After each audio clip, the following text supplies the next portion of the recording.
Then next page, synthesis page. For the synthesis, one glucose molecule 6 tons of Kelvin cycles are required. For a 6 molecules of RUBP and 6 molecules of carbon dioxide are required from the 1/6 parts of phosphoglyceraldehyde, that is out of 10 molecules, and 2 molecules of PGL are used for the synthesis of the glucose. A molecules of phosphoglyceraldehyde and a molecules of dihydrogenacetone phosphate combines together to form of the molecules of the fructose 1,6 diphosphate. तर बघा विद्यार्थी मित्रांनो, या ठिकाणी काय होतं आहे की तुम्हाला मी मागे सांगितलं की या ठिकाणी रिडक्शन रिॲक्शन्समध्ये दोन त्या ठिकाणी जे कार्बन मॉलिक्यूल जर असेल ते रिलीज झालेले आहेत. 3 phosphoglyceraldehydes. So 3 phosphoglyceraldehydes are 12 molecules. त्या ठिकाणी 12 मॉलिक्यूल्स घेऊन त्या ठिकाणी 3 कार्बनचे फॉस्फोग्लिसरिक ॲसिटाल्डिहाइड्स या ठिकाणी आलेले आहेत. The 10 molecules are to synthase from the erythrose cycles are recycling. तर 12 मॉलिक्यूल्स जर आले त्यातनं 10 मॉलिक्यूल जर असेल तर इरेथ्रोस शुगरकडे त्या ठिकाणी जाणार आहेत. तर 2 मॉलिक्यूल जर असेल तर ते मात्र DHAP अँड PGL या प्रोसेसमध्ये रिव्हर्सिबल्समध्ये ते इन्व्हॉल्वमेंट असणार आहे. And that time from the synthesis cycles are to formations. या ठिकाणी आपल्याला सिंथेसिस सायकल्समध्ये आपण त्या ठिकाणी इन्व्हॉल्वमेंट होताना पाहू शकतो. So 3 PGA plus 3 carbons plus 3 DHAP 3 carbons to synthesize from the fructose 1,6 diphosphate.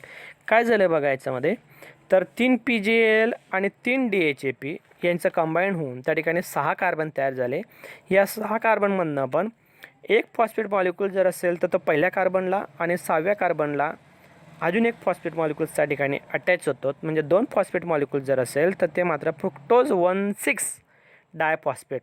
1,6 म्हणजे काय, तर फ्रुक्टोज हे 6 कार्बनपासून तयार झालेले पहिल्या कार्बनला आणि 6व्या कार्बनला एक फॉस्फेट मॉलिक्यूल्स त्या ठिकाणी ॲड आहेत, त्या ठिकाणी त्याला अटॅच आहेत, म्हणून त्याला नाव दिलेलं आहे डाय. डाय म्हणजे काय, दोन फॉस्फेट मॉलिक्यूल्स त्याच्यामध्ये फ्रुक्टोजमध्ये आहेत. Fructose 1,6 diphosphate by dephosphorylations produce fructose 6 phosphate, then isomerize to glucose 6 phosphate, and glucose 6 phosphate lost the 1 phosphate groups to produce from the glucose. तर या ठिकाणी fructose 1,6 diphosphate to formation from the fructose 6 phosphate. आता fructose 6 phosphate का म्हटलं आहे, कारण की fructose 6 फॉस्फेटमध्ये आपल्याला 6 कार्बन आहे आणि 6व्या कार्बनला त्या ठिकाणी एक फॉस्फेट मॉलिक्यूल्स हा अटॅच आहेत. मग एक फॉस्फेट मॉलिक्यूल जर असेल तर तो मात्र या ठिकाणी रिलीज झाला. So that time from the 1 phosphate molecules are release to involvement from the grana. तर त्या ठिकाणी कुठं जाणार आहे, तो ग्रॅनामध्ये जातो आणि ADPचं ATPमध्ये कन्वर्ट होण्यासाठी, म्हणजे डायफॉस्फेटच्या ट्रायफॉस्फेटमध्ये फॉर्म होण्यासाठी इथं तो लाईट रिॲक्शनला त्या ठिकाणी मदत करत असतो. त्याचनंतर fructose 6 phosphate to formation from the glucose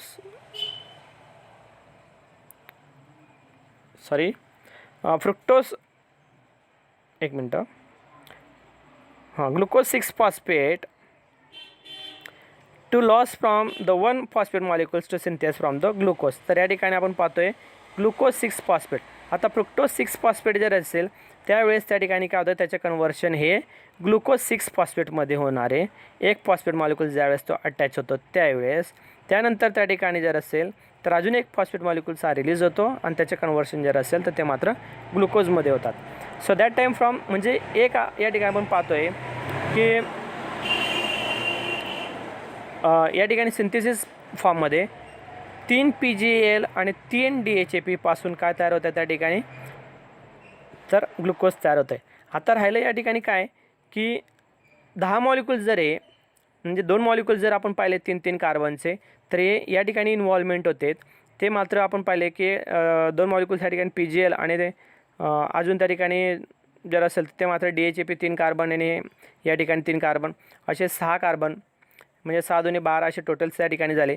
मात्र 2 जर असेल तर ते मात्र याच्यात इन्व्हॉल्वमेंट असतात आणि 10 मॉलिक्यूल जर असेल तर ते मात्र पुढच्या रिॲक्शन्समध्ये म्हणजे रिजनरेशन्समध्ये जाणार आहे. रिजनरेशन म्हणजे काय, तर या ठिकाणी आपण पाहतोय की 2 जर असेल तर डायहायड्रोजन ॲसिटोन फॉस्फेट आणि 1 जर असेल तर PGL, राहिलेले 4 कार्बन जर असेल टोटल 6मधनं 4 जर असेल तर ते मात्र 4 कार्बन इरिथ्रोज मीन्स शुगर सबस्टन्सेस. तर या ठिकाणी काय होतं आहे, शुगर सबस्टन्स त्या ठिकाणी फॉर्म्स करणारे इरिथ्रोज 4 कार्बन्स. सॉरी, नेक्स्ट आपण रिजनरेशनमध्ये पाहतोय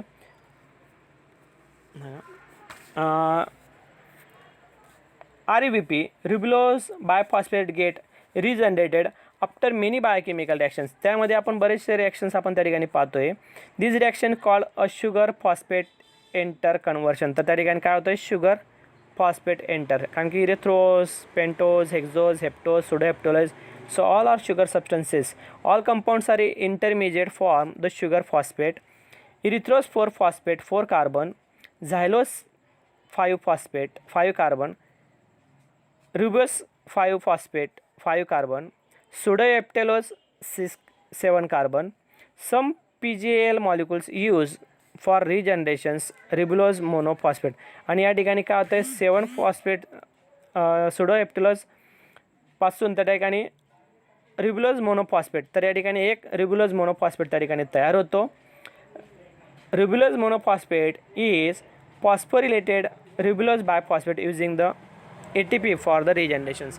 आणि या ठिकाणी परत आपण पाहतोय ATP त्या ठिकाणी रिजनरेट होणारे ATP to formation from the ADP. तर या ठिकाणी 6 जर असेल परत त्या ठिकाणी ATPचं ADP त्या ठिकाणी फॉर्म्स होणारे and to formation from the 5 carbons of the ribulose बायफॉस्फेट.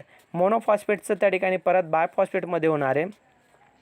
तर या ठिकाणी फॉस्फेट जर असेल ते बाहेर पडतात आणि त्याचे कन्व्हर्जन जर असेल तर ते मात्र बायफॉस्फेटमध्ये होणार आहे. Thus, until the acceptor of carbon dioxide and get regenerated take place through the process of the growing. आणि परत त्या ठिकाणी रिब्युलोज बायफॉस्फेट झाला का परत त्या ठिकाणी एक CO2 कार्बन जर असेल CO2 मॉलिक्युल्स हा ॲड होतो आणि परत सायकल त्या ठिकाणी कंटिन्यू होते. In most of the green plant the pathway of the carbon dioxide fixation and formation of the hexose sugar in a dark reaction is a Calvin cycle. But in some plant there are the following alternative pathway of C4 pathway and कॅम्प pathway. तर alternative cycle त्या ठिकाणी त्याच्यासोबत चालणार आहेत. त्याला आपण म्हणणार आहोत काही प्लॅन्ट्समध्ये C3 किंवा C4 पाथवे आपण त्याला म्हणतो किंवा आपण त्याला म्हणणार आहोत camp cycle. Okay, so the today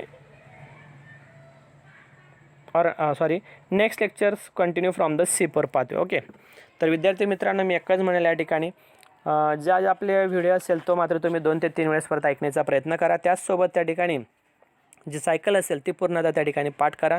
एन्झाईमचं नावं त्या ठिकाणी खूप इम्पॉर्टंट असणार आहे, त्याकडे तुम्ही थोडंसं लक्ष द्या, कारण की एन्झाईमचं मेन फंक्शन त्या ठिकाणी असणार आहे टू एक्सेलेट द रिॲक्शन.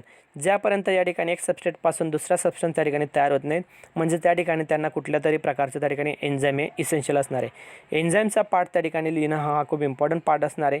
किती कार्बन कसे फॉर्म झाले, बाकीचे मॉलिक्युल्स कुठे गेले, कुठले ATP कुठे फॉर्म झाले, किती ADP कन्व्हर्शन ATPमध्ये झाले, किती ATPचे ADPमध्ये कन्व्हर्शन झालं, हे पूर्ण आपल्याला म्हणजे पुढच्या सायकलमध्ये देखील त्या ठिकाणी पाहायला मिळणार आहे. म्हणजे ज्यापर्यंत तुमची सायकल लक्षात येत नाहीत त्यापर्यंत तुम्हाला ते पुढचं पार्ट कळणार नाहीत. म्हणून सायक्लिक, नॉन सायक्लिक आणि केल्विन सायकल हे तिन्ही मात्र या ठिकाणी लर्न करून ठेवा. Thank you very much.